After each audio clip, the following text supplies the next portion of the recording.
बन सकता है, बशर्ते के भारत में जो सबसे बड़ी अक़लियत है वो मुसलमान है, उनको अपनी सियासी क़ियादत बनाने का मौका मिलना चाहिए। जब तक सबसे बड़ी अक़लियत भारत की, जब से सबसे बड़ी अक़लियत बिहार में 19% मुसलमान है, हमको अपनी सियासी लीडरशिप को बनाना है, हमको अपना नेता बनाना है और ऐसा नेता जो आजाद हो, जिसकी जबान पर हक की आवाज बुलंद हो सके, जो बेबाक तरीके से गरीब और मजलूम की तकालीफ को बयान कर सके, जो जीत जाता है मगर अपनी पार्टी का नुमाइंदा बनता, वो गरीब मजलूम मुसलमानों का नुमाइंदा नहीं बन सकता। इसीलिए हमको ये कोशिश करनी है और करनी चाहिए। 5 साल पहले आप और हमने मिलकर और खास तौर से यहाँ की जनता ने मुत्तहिदा तौर पर राजद के एक विधायक को शिकस्त दी और मजलिस के उम्मीदवार को कामयाब किया। मगर हमको अफसोस हुआ, आप तमाम को तकलीफ हुई कि जिस शख्स को हमने बड़ी उम्मीदों से, बड़े खून पसीने की मेहनतों से, बड़ी कुर्बानियां देकर हमने उसको कामयाब किया, वो दगाबाज निकला, झूठा निकला और गद्दार निकला। मेरे अजीज दोस्तों और बुजुर्गों, मैंने आपको याद होगा 5 साल पहले भी आकर कहा था कि बताओ, जहां कहीं भी हम इलेक्शन लड़ रहे थे, मैंने वहां के राजद और कांग्रेस के विधायक से पूछा था, तुम 5-5, 6-6 मर्तबा के विधायक हो, तुम एक काम बताओ जो तुमने किया है। वो काम नहीं बता सके। मैं आज बड़े इत्मीनान और जिम्मेदारी के साथ खड़े होकर आपको बताना चाह रहा हूं कि अख्तरुल ईमान पड़ोसी विधानसभा से रुकन असेंबली मुंतखब हुए। अख्तरुल ईमान ने अपने 5 साल में क्या काम करवाया, मैं जवाब दे रहा हूं आपके दरमियान में खड़े होकर, क्योंकि मेरी भी अखलाकी जिम्मेदारी है।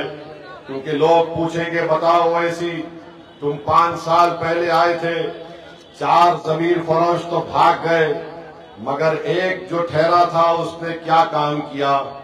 लोग का हक, अवाम का हक बनता है कि मुझसे पूछे, और मैं बता रहा हूं कि जो पैसों के नाम पर बिक चुके थे वो बेईमान थे। जो पैसों को अपनी ठोकर पर रखा उसका नाम अख्तरुल ईमान है। अख्तरुल ईमान ने 5 साल में अपने विधानसभा में 800 करोड़ के काम मंजूर करवाए। तकरीबन काम मुकम्मल हुए हैं, तकरीबन काम चल रहे हैं। अमूर बैसा की नई ब्लॉक की बिल्डिंग 33 करोड़ की अख्तरुल ईमान ने मंजूर करवाया। खादी और रसीला पुल का काम चल रहा है, वो मंजूर अख्तरुल ईमान ने करवाया। महानंदा पर अभयपुर का ब्रिज पुल 200 करोड़ का अख्तरुल ईमान ने मंजूर करवाया। कैसे मंजूर करवाया? अख्तरुल ईमान ने हमसे कहा कि आप आ जाइए, सीमांचल को आपको नदी में चलना है। हम नहीं जानते थे, हम आ गए।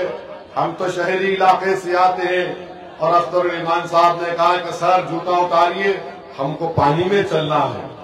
और हम पानी में चले, फिर एक और नदी में गए, वहां पर पानी में चले। अख्तरुल ईमान पटना गए, तेजस्वी मंत्री थे। अख्तरुल ईमान खड़े होने से पहले उस वक्त तेजस्वी उप डिप्टी चीफ मिनिस्टर थे, डिप्टी चीफ मिनिस्टर थे। उन्होंने कहा अख्तरुल ईमान साहब आप फिक्र ना करें, आपका पुल सैंक्शन कर दिया गया। मेरे भाई, ये ताकत होती है। अख्तरुल ईमान साहब ने क्या बरबट्टा में, अख्तरुल ईमान साहब ने बरबट्टा में हॉस्पिटल की बिल्डिंग का काम 5 करोड़ का मंजूर करवाया। वो जो बिजली का ऑफिस था, 17 किलोमीटर दूर से बिजली आती थी, अख्तरुल ईमान ने उसको खरीद करके 7-8 किलोमीटर से करीब से आ गई है। तो मेरे अजीज दोस्तों और बुजुर्गों, ये बार बार ये जो बेईमान भाग कर चले गए, ये बोलते क्या है, हमको उस पार्टी में क्या होगा, फायदा होगा। जब हम मंत्री नहीं बन सकेंगे। अरे तुम तो संतरी भी नहीं बन सके, मगर एक अख्तरुल ईमान शेर की तरह खड़े होकर 800 करोड़ के काम किया।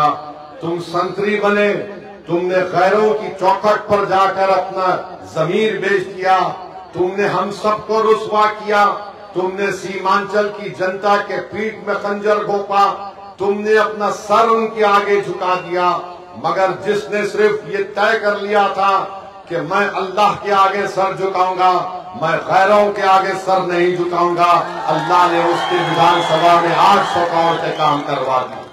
तो मालूम हुआ कि मंत्री बनना जरूरी नहीं है, ना संतरी बनना जरूरी है। बनना क्या बनना है? मर्द मुजाहिद बनना है, ताकि इनकी आंखों में आंखें डालकर हम काम करवा सकें। आप बताइए, 5 या 6 मरतबा के विधायक यहाँ के राजद के थे, अब ये 2 मरतबा के विधायक हो गए।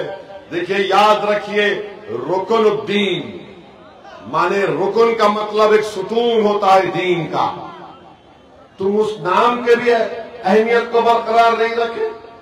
अरे तुम इन गरीबों के सुतून होना था, उनका पिल्लर होना था।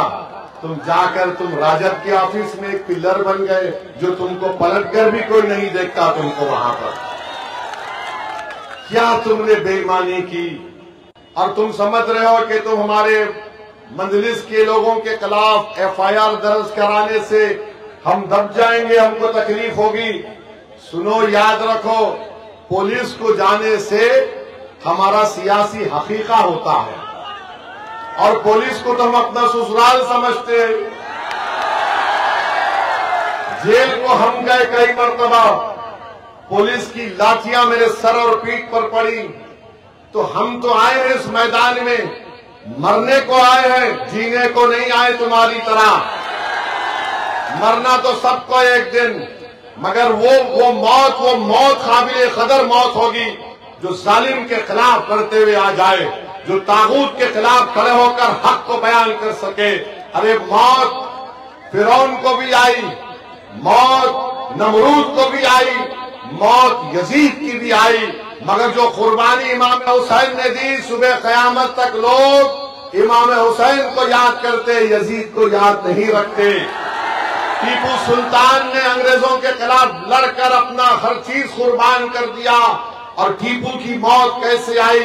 टीपू के हाथ में तलवार थी, अंग्रेज जनरल 1 घंटे तक रुका रहा, जिस्म को हाथ लगाने से पहले कोई जाकर डर रहा था, और जब अंग्रेज जनरल ने जाकर टीपू के जिस्म को हाथ लगाई तो उसने कहा कि इसका जिस्म बहुत गर्म है। जिस्म से रूह निकल गई, मगर एक मर्द मुजाहिद का जिस्म गर्म था।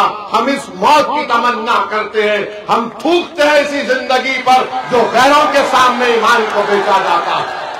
और मुझे यकीन है कि आप इन गद्दारों का, इन दुश्मनों का मुंह तोड़ जवाब देंगे आने वाले विधानसभा में। आप देंगे ना इंशाअल्लाह? जिन्होंने आपसे को झूठ बोलकर आपके ख्वाबों को चूकनाचूर करने की कोशिश की, जिसने हमारी मां और बहनों की दुआओं को, उनकी कुर्बानियों को रायगा जाने दिया, मुझे यकीन है कि यहाँ की जनता जमहूरी तरीके से एक मुंह तोड़ जवाब देगी। और यहाँ पर विधायक साहब है, जमीन का म्यूटेशन में पैसा लिया जाता नहीं लिया जाता? बताइए हमको। कम से कम 20,000 रुपया लिया जाता है, लिया जाता है 20,000 रुपया। कितना लिया जाता है? हाथ उठाइए।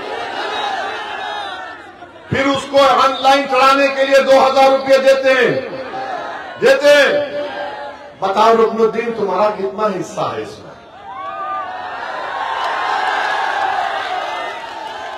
म्यूटेशन, ऑनलाइन, यानी भ्रष्टाचार आम कर दिए कि बेटा जितना लूटना है लूट लो, गरीब का खून चूस लो, कोई जवाबदेही नहीं होगी।